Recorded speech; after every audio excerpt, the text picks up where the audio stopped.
Lumière tamisée pour protéger des robes dignes de Marlène Dietrich ou Greta Garbo. Le musée du costume et de la dentelle nous plonge dans le glamour des années 30.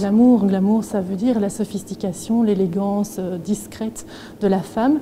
Et donc on a aussi le retour à toute une lingerie qui est adaptée pour pouvoir porter ces robes très ajustées au corps.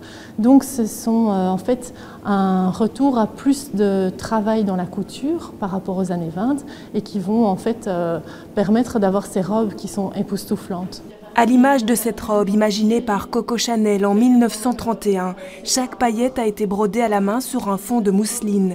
Une sophistication que l'on doit aussi à la coupe en biais typique de la mode de l'époque. Ici, on a un exemple de tissu en droit fil qui est très raide et un tissu qui va être tissé en biais sera très souple, naturellement en fait, juste par le positionnement des fils de trame et de fils de chaîne. Résultat sur les corps? Résultat sur les corps, ça donne des tissus et des vêtements qui sont ultra ajustés. Les années 30, c'est aussi l'apparition de vêtements adaptés aux enfants, finis de jouer aux mini-adultes.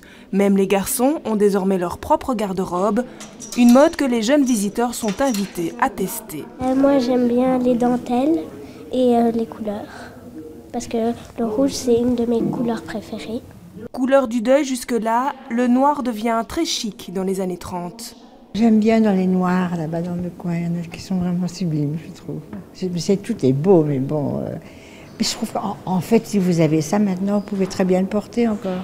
C'est vrai, hein.